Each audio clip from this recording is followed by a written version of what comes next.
Assalamualaikum warahmatullahi wabarakatuh. Selamat pagi semuanya. Selamat datang di mata pelajaran geografi. Di sini saya Siti Nur Hasanah sebagai guru mata pelajaran geografi. Untuk pertemuan kali ini, mari kita evaluasi mengenai latihan soal yang telah teman-teman kerjakan di minggu lalu. Mari kita langsung saja ke soal yang pertama, yaitu jika kota A berpenduduk 30.000 jiwa dan kota B 10.000 jiwa, maka lokasi yang paling ideal untuk pembangunan sekolah berada pada. Nah, baik, untuk soal ini kita menggunakan rumus titik henti yang kita pelajari pada minggu lalu. Kita langsung bahas saja ya. Pertama, kita masukkan dulu ke rumusnya. Jadi kan rumusnya itu THAB sama dengan DAB per 1 ditambah akar PB per PA. Nah, untuk THAB ini kan dia mencari jarak lokasi titik henti yang diukur dari kota atau wilayah yang jumlah penduduknya lebih kecil. Nah, kemudian DAB ini jarak antara kota A dan kota B. Ini kita bisa lihat ya, ada jarak, ada semacam kolom, ini terdapat jarak antara kota A dan kota B, yaitu 25 km. Nah, berarti DAB-nya 25 km. Kemudian PA itu jumlah penduduk kota yang lebih kecil. Nah, jadi berapa PA-nya?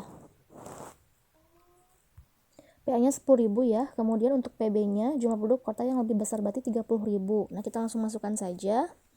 Sama dengan, berarti kan DAB dulu ya. Jadi jaraknya 25 per 1 ditambah PB per PA. PB-nya 30.000 per PA-nya 10.000. Jadi sama dengan 25, 1 ditambah hasil dari 30 bagi 10.000 berapa? 3 ya. Nah, jadi akar 3. Nah, sama dengan 25 per 1 ditambah akar 3 itu sama dengan 2,73. Nah, jadi sama dengan 9,15 km diukur dari kota B. Kenapa dari kota B? Karena ini dari jumlah penduduk yang lebih kecil. Jadi yang lebih kecil itu adalah kota B. Nah, jadi isinya adalah 9,15 km diukur dari kota B. Jadi jawabannya adalah D.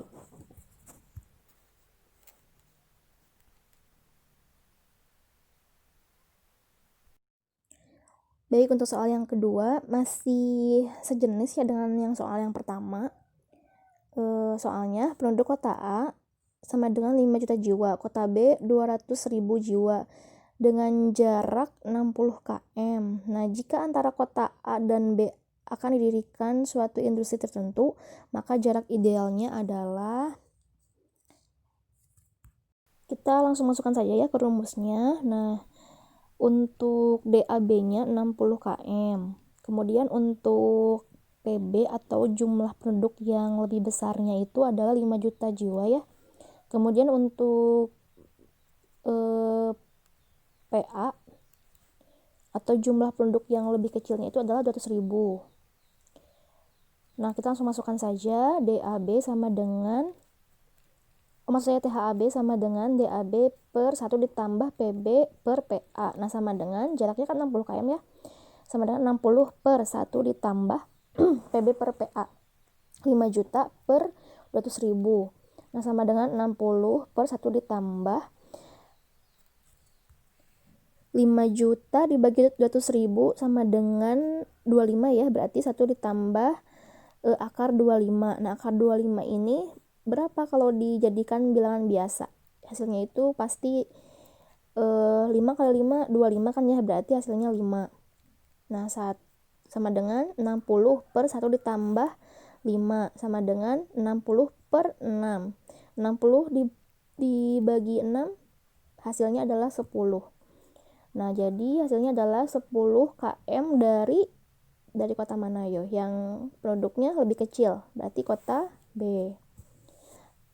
Nah, jadi saya tidak akan menjelaskan lebih lanjut ya mengenai bagaimana cara mengakarkan atau bagaimana cara membagi dan sebagainya. Saya anggap untuk itu semua sudah dipelajari di matematika. Jadi saya anggap teman-teman sudah paham bagaimana cara pembagian dengan akar, dengan ya yang seperti inilah ya. Cuman saya hanya menjelaskan bagaimana cara menghitung dengan menggunakan teori titik henti. Untuk cara menghitungnya bagaimana, saya anggap teman-teman sudah bisa belajar di matematika, begitu ya. Baik, jadi jawabannya adalah B. Soal yang selanjutnya tentang ciri-ciri masyarakat desa. Ini berkaitan, kalau dalam materi ini berkaitan dengan materi klasifikasi desa ya, menurut perkembangannya. Kenapa saya memberikan latihan soal yang tentang ini? Karena kalau saya perhatikannya setiap ujian, baik itu ujian akhir semester ataupun ujian nasional atau ujian pokoknya dalam ujian itu pasti ada soal mengenai ini selalu keluar dalam ujian begitu. Jadi saya ingin teman-teman lebih memahami mengenai materi ini lewat latihan soal. Nah, baik, kita perhatikan ya ciri-ciri masyarakat desanya. Yang pertama adalah ini terdapat ketergantungan pada alam. Tapi kita lihat ya, soalnya yang ditanyakan itu adalah klasifikasi desa swakarya, terdapat pada angka. Nah, seperti yang sudah kita pelajari kan, desa menurut perkembangannya desa itu kan dibagi 3 ya, ada desa swadaya, swakarya, dan swasembada. Kalau swadaya itu desa yang masih sangat tradisional. Kalau swakarya desa yang mengalami transisi, jadi sudah mulai terbuka, sudah mulai ada perubahan. Kalau desa swasembada dia desa yang sudah maju. Nah, yang ditanyakan di sini adalah desa swakarya, berarti desa yang transisi, desa yang sudah mengalami perubahan begitu ya, tapi belum maju seperti desa swasembada. Nah, kita lihat ciri-ciri dari kelima poin ini mana yang termasuk klasifikasi desa swakarya. Ketergantungan pada alam. Nah, ini jelas bukan ya, karena kalau ini ciri-ciri desa swadaya. Jadi kalau desa swadaya itu kan dia masih hidupnya itu tergantung sekali pada alam, manfaatkan hasil alam begitu ya. Berarti ini bukan ya. Kemudian yang kedua, adat istiadat mengalami transisi. Nah, ini adalah ciri desa swakarya. Jadi kan untuk adat istiadat sudah mengalami transisi, jadi sudah agak longgar begitu ya adat istiadat yang dipegang oleh masyarakat desa swakarya. Kemudian yang poin 3, lembaga-lembaga sosial masih sederhana. Nah, ini bisa juga termasuk dari ciri-ciri desa swakarya, karena jadi kan kalau misalnya desa swadaya itu kalau swadaya itu dia belum berfungsi sama sekali gitu ya. Lembaga-lembaga desa atau administrasi pemerintahan desa juga masih kurang baik gitu. Tapi kalau misalnya desa swakarya, dia sudah ada lembaga desa, tapi meskipun masih sederhana gitu, masih banyak yang harus diperbaiki, tapi dia sudah ada gitu ya, sudah ada posisinya. Kalau misalnya desa swadaya itu tidak ada sama sekali. Kemudian berarti yang 2, 3 ya, ini masuk. Mata pencaharian mulai heterogen. Nah, maksudnya heterogen di sini adalah beraneka ragam ya. Nah, ini juga masuk ke desa swakarya. Kenapa? Karena kan kalau misalnya desa swadaya itu hanya menggantungkan daripada alam, otomatis kan mata pencahariannya juga petani misalnya ya. Hanya petani, hanya bergantung pada alam. Tapi kalau misalnya desa swakarya dia mulai heterogen. Jadi dia penduduknya itu mata pencahariannya mulai beraneka ragam, tidak hanya mata pencaharian yang menggantungkan pada alam. Berarti ini ya yang nomor 4 juga termasuk. Kemudian pendidikan dan keterampilan masih rendah ini. Nah, ini bukan ya. Nah, berarti bisa disimpulkan bahwa desa swakarya ini klasifikasinya ciri-ciri yang terdapat di desa swakarya itu adalah poin 2, 3, dan 4. Berarti jawabannya adalah C ya. Baik, soal yang selanjutnya adalah ini mengenai ciri-ciri desa. Nah, kita perhatikannya yang pertama, adat istiadat masyarakat sedang mengalami perubahan. Pengaruh dari luar mulai masuk. Kemudian mata pencaharian penduduknya beraneka ragam. Dan roda pemerintahan desa mulai berkembang baik. Nah, kalau kita perhatikan ya, soalnya adalah desa yang sesuai dengan ciri-ciri di atas adalah, nah, kita lihat ya, yang pertama, adat istiadat masyarakat desa sedang mengalami perubahan. Coba ini mengacu pada ciri-ciri yang mana untuk desa. Jadi kan ada desa swadaya, swakarya, dan swasembada ya, yang sebelumnya kita bahas. Kemudian pengaruh dari luar mulai masuk, berarti dia artinya sudah mulai terbuka dengan dunia luar ya. Kemudian mata pencarian penduduknya beraneka ragam. Nah, ini intinya sudah mulai bervariasi, tidak hanya mata pencarian yang bergantung pada alam. Pemerintahan desa mulai berkembang baik. Nah, kalau kita lihat ciri-cirinya, ini adalah desa swakarya. Jadi desa yang sedang mengalami transisi. Jadi kan adat istiadat mengalami perubahan. Ini ciri-ciri ini mengacu pada desa yang sedang mengalami transisi. Berarti jawabannya itu adalah desa swakarya. Berarti jawabannya D ya. Yang selanjutnya adalah masih dengan klasifikasi desa. Nah, kita lihat ya, keadaan masyarakat desa ini ada yang poin yang pertama, terjadi dekadensi moral. Nah, dekadensi moral ini maksudnya adalah kemerosotan atau penurunan moral ya. Oh iya, yang dicarinya ini adalah ciri desa swasembada ya, ditunjukkan oleh nomor. Kita lihat ya, terjadinya dekadensi moral. Kalau desa swasembada ini nggak masuk ya, ini nggak termasuk ciri desa swasembada. Justru karena desa swasembada ini sudah maju, masyarakatnya lebih rasional, kemudian ilmu pengetahuan juga kan dia maju, harusnya tidak terjadi dekadensi moral yang seharusnya itu dia moralnya itu justru maju juga gitu ya. Kalau ini terjadi dekadensi, artinya penurunan moral, berarti tidak termasuk. Kemudian yang kedua, pola pikir masyarakatnya rasional. Nah, ini termasuk dari ciri desa swasembada. Kenapa? Karena kan tadi ilmu pengetahuan dia tinggi, sudah maju, kemudian udah melek teknologi juga. Nah, otomatis pola pikir masyarakatnya juga akan lebih rasional ya. Kemudian norma agama masih dipegang teguh. Ini bisa masuk ya, karena sebenarnya untuk yang mulai hilang itu adalah norma adat istiadat kalau di desa swasembada. Tapi kalau untuk norma agama dia masih dipegang teguh. Kenapa? Karena justru karena pengetahuan agama itu kan lebih deras justru ya kalau di desa yang maju.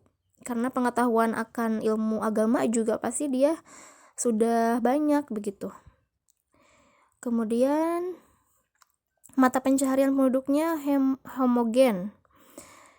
Homogen di sini tadi ya kebalikan dari heterogen. Heterogen itu kan beraneka ragam, berarti ini nggak termasuk. Jadi kalau misalnya harusnya kalau desa yang sudah maju itu dia mata pencahariannya beraneka ragam atau heterogen, jadi banyak sekali variasinya. Kalau untuk nomor 4 ini ciri-ciri desa swadaya ya, desa yang masih tradisional ini baru masuk mata pencahariannya masih homogen. Kemudian proses pembangunan berjalan dengan baik. Nah, ini masuk dari ciri desa swasembada. Nah, berarti ya yang masuk dari ciri desa swasembada ini adalah nomor 2, kemudian 3 dan 5. Kita lihat pilihannya yang mana, berarti jawabannya yang D. Oh ya, ini mohon maaf ya, saya salah ketik untuk yang bagian D. Ini maksudnya itu adalah nomor 5. Tidak ada pilihan 6 kan ya? Ini saya salah ketik ya, mohon maaf. Jadi jawabannya itu adalah D ya, 2, 3, dan 5.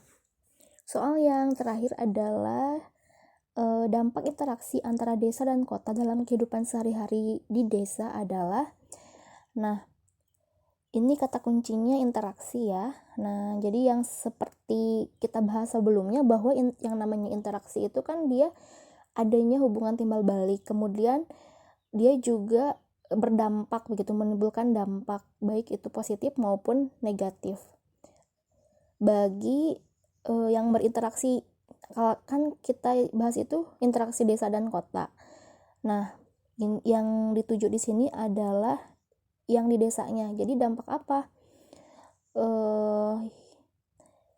yang didapat oleh di desanya gitu ya. Tapi kalau kita lihat pilihannya, kita perhatikan pilihannya ya, ini semua dampaknya itu positif. Jadi kita cari dampak positifnya, cuman mana yang paling tepat di antara kesemuanya begitu ya. Nah, terjadinya interaksi wilayah itu kan dia akan menyebabkan mudahnya penyebaran informasi ya. Nah, jadi salah satu Salah satunya itu adalah masuknya pengetahuan baru. Otomatis kan kalau misalnya tersebar mudahnya mendapatkan informasi, berarti ada pengetahuan baru. Nah, jadi kalau misalnya untuk pilihannya ini yang lebih tepatnya itu adalah yang nomor, maksud saya yang poin A. Berarti jawabannya itu A ya. Baik, itu saja untuk pembahasan latihan soal yang sebelumnya ya. Untuk evaluasinya dicukupkan itu saja. Untuk hari ini, untuk pertemuan kali ini tidak ada tugas, jadi silakan teman-teman belajar saja untuk UTS pekan depan. Untuk kisi-kisinya, UTS pekan depan itu materinya itu dari bab 1 sampai bab 2, tapi bab 2-nya itu tidak membahas semua, hanya membahas tentang desanya saja ya, jadi sampai klasifikasi desa yang dijelaskan kemarin. Nah, jadi silakan teman-teman belajar bab 1 semuanya pelajari, yang bab 2 hanya tentang desanya saja, kotanya belum ya, kita belum bahas tentang kotanya, jadi sampai desanya saja. Saya rasa kalau misalnya ada teman-teman yang belum mengerti mengenai materi itu, boleh ditanyakan lagi kepada saya di Japri.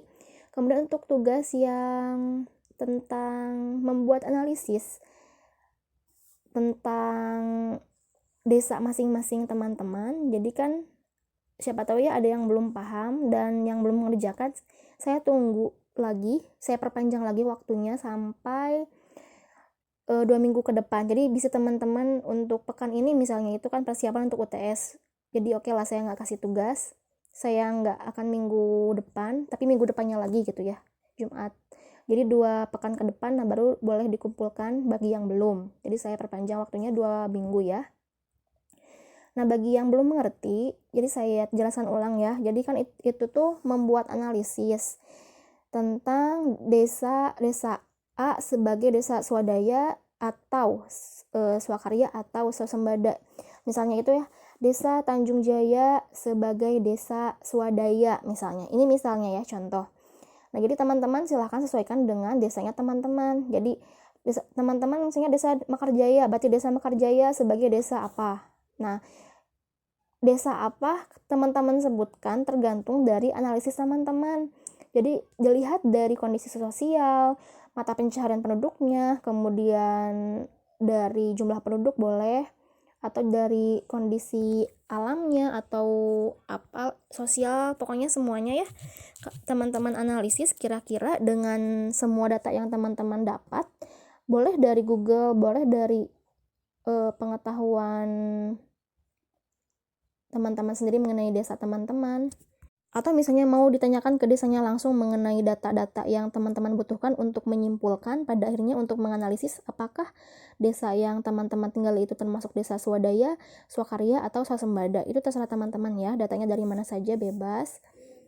Nah, kemudian ya gitu, jadi dengan adanya data-data kondisi sosial, kondisi ekonomi, kondisi geografis dari desanya teman-teman simpulkan. Jadi desa teman-teman itu termasuk desa swadaya, swakarya, atau swasembada begitu ya.